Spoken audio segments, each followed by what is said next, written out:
Nobody's telling me the truth. What do you want to know? I'll tell you anything. For starters, why was I denied media access? Joe's people were targeting women named Claire Matthews in the Richmond area, and 2 of them were killed. Oh my God, I don't understand why no one can find him. I mean, how does the cult of killers stay hidden this long? His followers have proven to be sophisticated. Their tactical skills, cyber invasion, they're on a terrorist level. Plus, some of them are trained military. And now he's with Joey.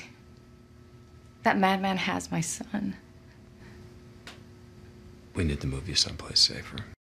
Hi everybody, I'm Peter Travers and welcome to Popcorn, where we tell you what's going on in the pop culture. And you have just seen a scene from The Following, which is a big hit on Fox this television season. In fact, one of the rare hits this television season.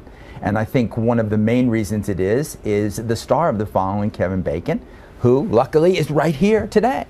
Hey. How you doing, man? So you just finished, you just wrapped this. We just wrapped about 2 or 3 days ago, and not to, give any spoilers, but we were out on Fire Island. Oh, that's everything now. Yeah, it was a strange night because it had gotten really calm and really freakishly warm because we're often, freezing our butts off out there. And then I went back to the trailer. They were setting something up. I came back, and the wind had just shifted. It had come up, and our last moments were absolutely freezing. I mean, we were just dying out. So what happens to you when you finish? This is a 15-episode arc of a show, and you finish it. What do you do? Well, my daughter said, "You can't believe what a good mood he's in." She said he's like a different person.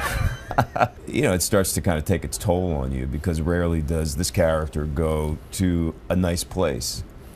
In fact, I sometimes in the flashbacks will be in a better place. There's a scene, let's say, where I'm just kind of, drinking wine and kissing Natalie Z, and I'm kind of like, all of a sudden, I think the crew looks around and says, "Who is this guy? This is not the actor we've been working with in the last thing." Because I'm joking, and I'm doing like my normal. Normally, I'm a very sort of, I like to engage with people, and I like to have fun, and it's tough. It's tough to do that when there's always somebody dying, or there's always somebody in peril, or there's always, or I'm killing someone, or whatever it is. It's just a dark place.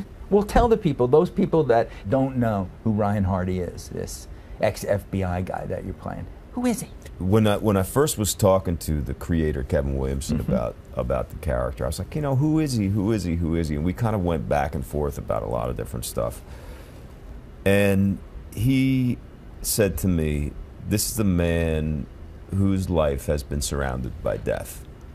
And when I heard that, that was sort of like all I needed to be off to the races, because from that, you're able to build a history and a backstory and all the rest. As long as you have kind of like the essence of that thing, that was completely just in a very impromptu way he just shared with me. That was pretty much it. I mean, he's a working class guy. He was able to track down and bust and put in jail a serial killer named Joe Carroll. And in the course of doing so, he got injured, was stabbed near the heart, and now has a pacemaker embedded in his skin. And since the trial, and since having put him away, he's lost any kind of real focus in his life. He drinks too much. He lives in Brooklyn. He wrote a book that he sort of was slightly ashamed of, and they call him up and say the guy's escaped from jail. And can you please come back and help us find him? And strangely, it brings him back to life, even though it's in horrific circumstances. I've really felt like I liked the heroic aspect of the character, because he is the hero, but he's also deeply, deeply flawed and makes mistakes and often alienates people, and is, kind of lives like an island. You haven't done a TV series before. No. So what was it about this one that did it? I had an epiphany the other day about what it is, and that is that I love to act. You know, we do 43 minutes of television in 8 or 9 days. You know, X-Men, I was on for 8 or 9 months, you know, to make a 2-hour movie. So that was part of it. I also had been like watching a lot more television. And when you see, you know, what are now, you know, these great kind of iconic, you know, characters like you know, the character in Breaking Bad, and you just get to see where over the course of seasons, you know, this guy can go, and you know, it's very exciting as an actor to go there. I mean, well, some of the best stuff's happening in television. Part of that is that in movies the writers are not king, and there are certain writers who, you know, are able to build a career where they have a certain amount of power if you're a writer or director or whatever. But oftentimes you write something and then the studio says, well, it's almost there, we're going to get somebody to rewrite it, you know. And they bring another writer and they rewrite it, and bring another writer in. By the time you get to shooting it, you know, rarely is a writer hanging around on the set. You know, you have the director and you have the actors, and I myself am often guilty of this. If something is not working for me, I'll just change it. Nobody has a problem with that, you know. It's not, you know, I just change the lines, or I make them up, or you know, whatever. It's like, oh, in a movie, like, that's fine.